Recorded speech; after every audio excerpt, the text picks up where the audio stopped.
It started with a scene no one expected to go viral. A small town street, quiet except for the hum of traffic and the shuffle of shoes on the sidewalk.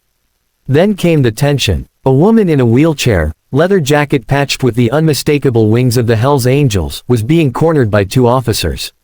Their tone wasn't respectful, it was sharp, dismissive, the kind that strips someone of their dignity. People walked by, pretending not to notice, too afraid to intervene.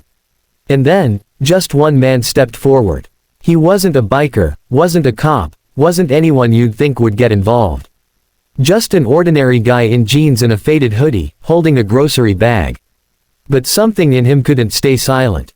He saw the fear in the woman's eyes, the way her hand gripped her wheel as if she was bracing for humiliation.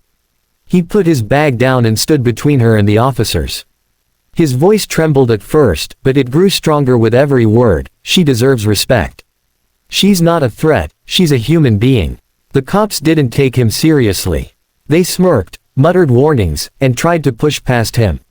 But he didn't move. For a moment, the street seemed to hold its breath. And then, the woman herself spoke up, her voice low but steady. She told the man, "You don't have to do this. They'll come for me, not you." But he shook his head. "Then let them come. No one should stand alone."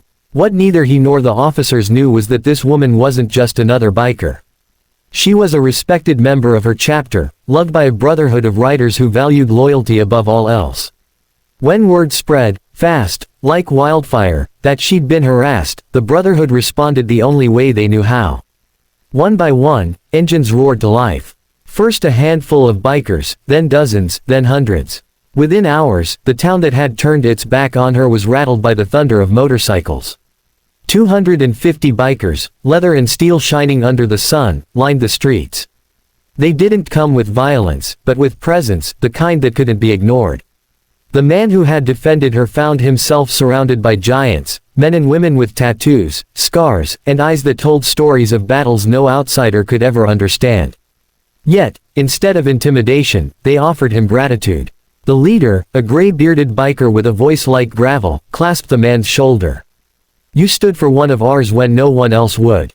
That makes you family." In that moment, the man realized he hadn't just defended a stranger, he had gained a brotherhood. But the story didn't end there. The cops who had harassed her faced public backlash once the video surfaced online. The clip of the man shielding her, his hands out as if protecting someone far stronger than himself, spread across social media like wildfire. Thousands shared it, commenting on the courage it takes to stand up for someone when you have nothing to gain. And when the sight of 250 bikers rolling into town hit the news, it became a symbol of unity, of what happens when loyalty is repaid with loyalty.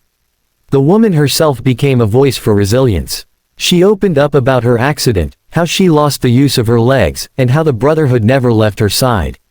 Yet it was the kindness of one ordinary stranger that reminded her she wasn't invisible. That day, she said in an interview, "I didn't just have my brothers behind me.